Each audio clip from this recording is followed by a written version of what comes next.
Daf Yomi Tractate Bava Batra, page 21b, top of the page, with the words "My time of Avadatachi." What is the reason that you did that? Why did you kill only the males? Joab said to him, "As it is written, you shall blot out the males of Amalek." In other words, the male descendants of Amalek who descend from Edom. David said to him, "But we read the verse as stating, 'You shall blot out all the remembrance of Amalek,' Deuteronomy 25:19.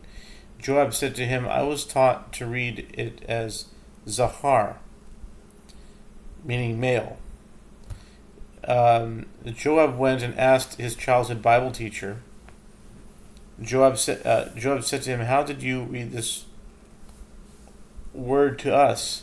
The teacher said to him, "I read it Zecher." Whoops.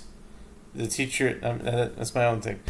The teacher had read it the proper way, but he failed to notice that his student had learned it incorrectly. Joab took a sword to kill him. The teacher said, "Why do you want to kill me?" Joab said to him, "As it is written, cursed is he who does the work of the Lord with a slack hand." Jeremiah 48:10. I don't get this.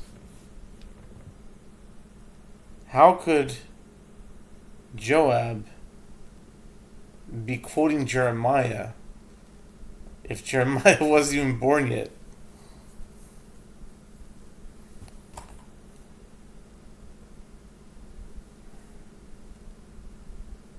This is strange.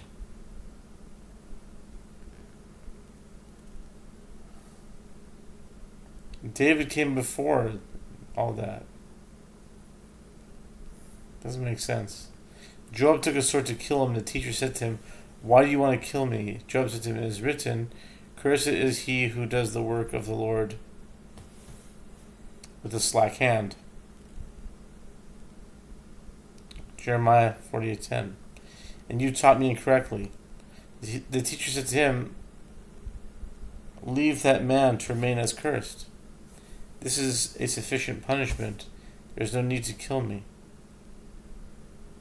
Joab said to him, "It is also written, and cursed is he who keeps back his sword from blood."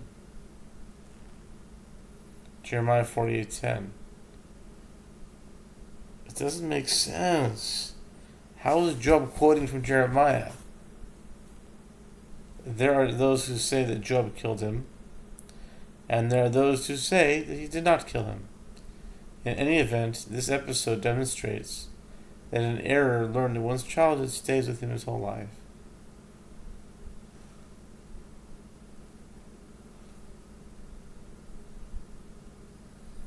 And Bava says, with regard to a teacher of children, a professional tree planter, a butcher, a bloodletter, a town scribe, all these are considered forewarned. In other words, they need not be exhorted to perform their jobs correctly, as if they err in the performance of their duties. They can be dismissed immediately. The principle of the matter is, with regard to any case where a loss is irreversible, the individual is considered forewarned. You know what they would say? And this is probably what I would say too. They would say, the words of God are eternal and there's no time to them. So therefore, Joab can quote Jeremiah because it wasn't Jeremiah then, it was just the word of God then. And there were verses that were already existent, and eventually Jeremiah would have transcribed that. That's what they would say. That's what I'd answer to if you push me against the wall. But I still find it's weird that this was written in Jeremiah, and Job is quoting something that didn't come around yet. It's just strange to me. I don't know why. Anyway, in other words, okay. Weiter.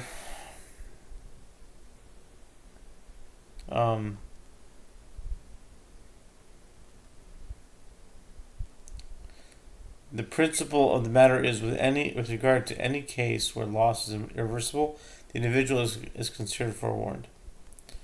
Rav Huna said there was a certain resident of an alleyway who set up a mill in the alleyway and earned his living grinding grain for people.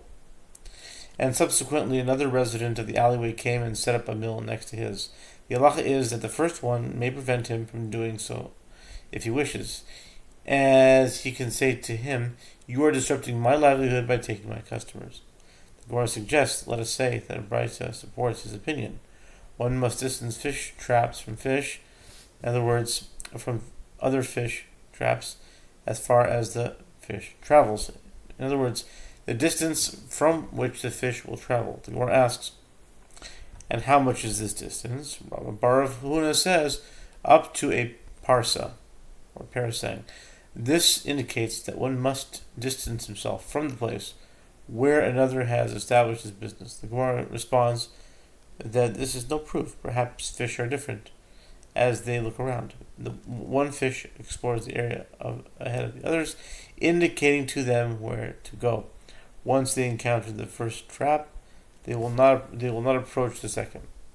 Okay, fine. Ravina said to Rava, shall we say that Rav Huna spoke in accordance with the opinion of Rabbi Yehuda?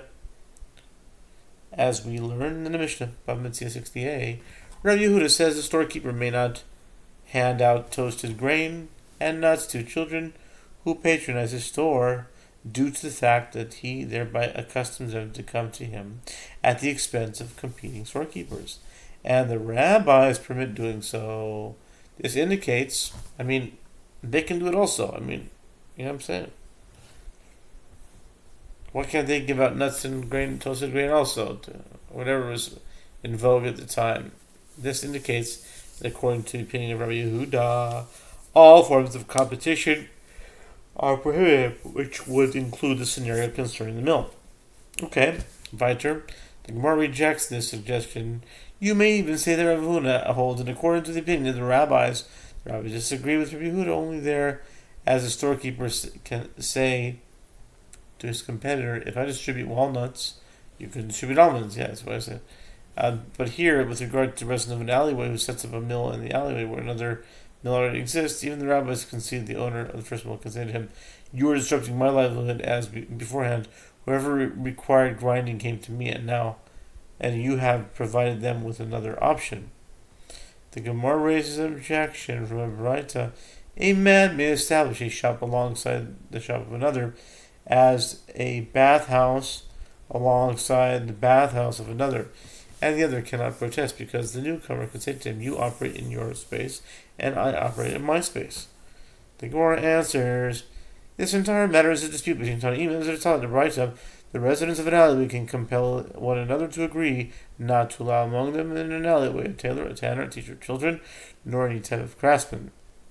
They can bar outside craftsmen from plying their trade in that alleyway, but one cannot compel his neighbor, in other words, one who already lives in the alleyway, to refrain from practicing a particular occupation there. But Rabbi Shimon ben Gamliel says that one can even compel his neighbor to conduct such work in the alleyway. Rav Huna holds in accordance with the opinion of Rabbi Shimon ben Gamliel. Rabbi Yehuda, son of Rabbi Yehoshua, says, it is obvious to me that a resident of one town can prevent a resident of another town from establishing a similar business in the locale of the first individual. But if he pays the tax of that first town, he cannot prevent him from doing so there, as he too is considered a resident of the town. The resident of an alleyway cannot prevent a resident of the alleyway from practicing a particular trade there. In accordance with the opinion of the rabbis in one Batra, and contrary to the opinion of Rabban Shimon ben Gamliel. With these conditions in mind, Rav Huna, son of Yehoshua, raises a dilemma. With regard to a resident of one alleyway protesting about a resident of another alleyway conducting business there, what is the halacha?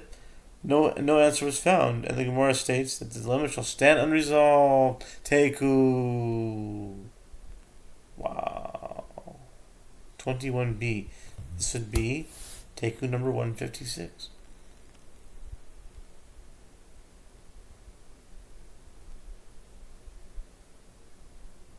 No answer was found. So Gemara states that the dilemma shall be just unresolved. Rav Yosef said, and Rav Huna, who said that a resident in an alleyway can prevent another from setting up an additional mill, concedes regard to those who teach children that one cannot prevent him from working. As the master said, Ezra instituted an ordinance for the Jewish people requiring that they establish one teacher alongside another to raise the standard of teaching. The Gemara challenges and let us be concerned with the teachers will, lest the teachers will thereby come to be negligent. Rav Yosef said to the sage who raised this objection, what did he say? Be'ezras Hashem, we'll find out tomorrow.